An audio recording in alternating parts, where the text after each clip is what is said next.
Pour la première fois, les reportages lauréats du prestigieux prix Albert Londres sont adaptés en bande dessinée. Premier grand reporter mis à l'honneur, Henri de Turenne, dans l'album Sur le front de Corée aux éditions Dupuis, dessiné par Raphaël Ortiz et scénarisé par Stéphane Marchetti. La BD sort demain en librairie. Bonjour Stéphane Marchetti, merci de nous avoir rejoints. Merci. Tout d'abord, parlez-nous de Henri de Turenne. Il a reçu le prix Albert Londres en 1951 et pour sa couverture de la guerre de Corée, quel genre de journaliste était-il, sa personnalité?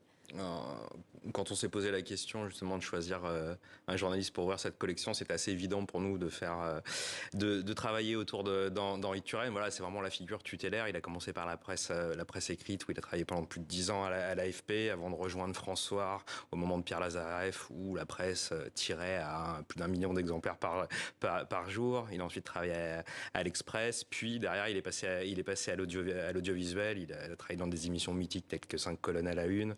Il a eu sa propre émission Caméra 3 avec Philippe Labro et c'est devenu après le père du documentaire historique tel qu'on peut le connaître aujourd'hui avec des documentaires tels que Apocalypse. Lui avait fait les grandes batailles. Voilà, il a imposé cette forme de raconter des histoires à la télévision. Voilà, c'était un journaliste fin, un journaliste élégant qui avait beaucoup d'autodérision, beaucoup d'humour qu'on essayait de faire retranscrire dans le...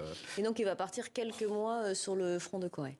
Oui, il est à l'été 50, alors qu'il doit se marier. Le patron de l'AFP, Maurice Nègre, lui propose de partir en Corée. Donc commence un grand voyage de 24 heures parce que c'était pas du tout des vols directs comme on peut les connaître maintenant. Et voilà, il arrive là-bas sur place avec 2 autres journalistes de l'AFP et tous les correspondants américains vont très vite les surnommer les 3 mousquetaires. On l'appelait souvent aussi le journaliste un peu gentleman avec beaucoup d'humanité. Oui, il avait beaucoup d'humanité dans sa façon d'approcher les gens. Il voulait vraiment être au plus près. C'est un peu ça l'ambition justement de cette série, c'est de raconter à la fois la couverture d'un événement, mais en même temps le journaliste et de mieux comprendre qu'est-ce que c'est que la réalité d'un reporter sur le terrain. On vous a demandé de faire revivre les textes couronnés par le plus prestigieux des prix journalistiques francophones. Un défi pour vous, une nouveauté ? Oui, c'était un défi, mais un défi passionnant. Voilà, pendant longtemps, j'ai essayé de créer un personnage de journaliste en fiction. Puis à un moment donné, je me suis rendu compte que non, les Tintins modernes, je les avais sous la main avec tous les lauréats et les lauréates du prix Albert Londres. Voilà, c'est des textes qui sont singuliers, qui sont exigeants et qui racontent vraiment une histoire du XXe siècle et le début du XXIe siècle. C'est la première fois d'ailleurs que vous scénarisez une guerre ? C'est la première fois une guerre directement, ouais. Alors la BD raconte l'histoire de Henri de Turenne, mais aussi les difficultés, vous en l'avez dit tout à l'heure, liées au métier de journaliste sur le terrain. Vous êtes réalisateur. Qu'est-ce que le roman graphique apporte de plus de différent ? Là, en l'occurrence, il permet une vraie incarnation du journaliste. Voilà, l'adaptation en tant que telle d'un texte, d'un reportage ou d'un roman, c'était bien, mais on sentait qu'il fallait une matière humaine en plus. Nous, on avait envie d'être en immersion complète avec le journaliste, d'être avec lui. En plus, ce qui est intéressant avec Henri de Turenne, c'est que c'est sa découverte d'une zone de guerre, c'est vraiment ses premiers pas et on est avec lui quand il a peur, quand il a des doutes, quand il doit aussi affronter le décès de ses camarades ou des cas de conscience. Voilà, il y avait vraiment cette dimension-là qu'on voulait faire revivre et que le dessin permettait. Alors comment avez-vous travaillé ? Vous avez fouillé, j'imagine, dans les archives de la guerre de Corée et vous avez eu un coup de pouce aussi de la part de la veuve de Henri de Turenne. Déjà, c'est vrai que la guerre de Corée est une guerre qui n'est pas du tout connue, enfin, qui est un peu oubliée en France, parce qu'elle est vraiment coincée entre la Seconde Guerre mondiale et la guerre du Vietnam. Donc il a fallu que moi-même, je m'approprie effectivement cette guerre que je connaissais très mal.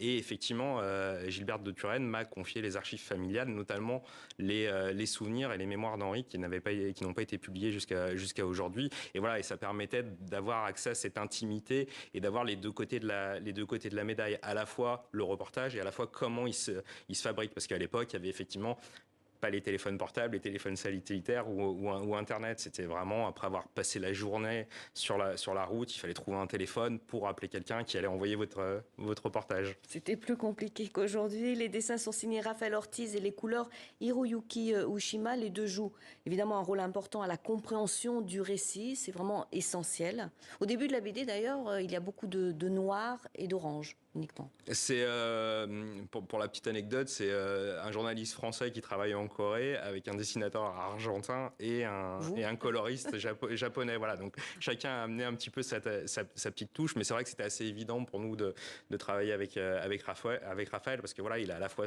ce trait très réaliste, très nerveux, très charbonneux, qui permet de faire ressentir effectivement la poussière, les corps fatigués, la guerre, les grandes scènes avec effectivement des mouvements de troupes. Les quatre autres albums sur les lauréats du prix Albert Londres sont en cours de réalisation. Vous travaillez avec Jean-David Morvan, que nous recevons souvent à TV5 Monde. Est-ce que ces albums seront très différents? Qui seront les reporters mis à l'honneur? Est-ce que vous pouvez nous en parler? On voulait justement garder cette singularité de tous ces différents reportages.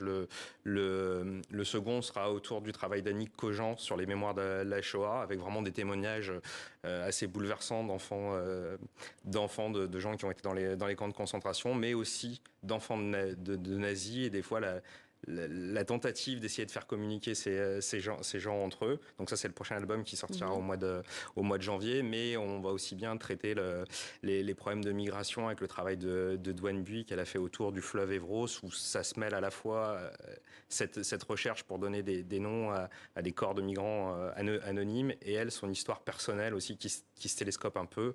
Et il y aura aussi le travail de Sophie Bouillon en Afrique et de Philippe Broussard sur une histoire édifiante là encore de migrants sur un bateau, le MC Ruby.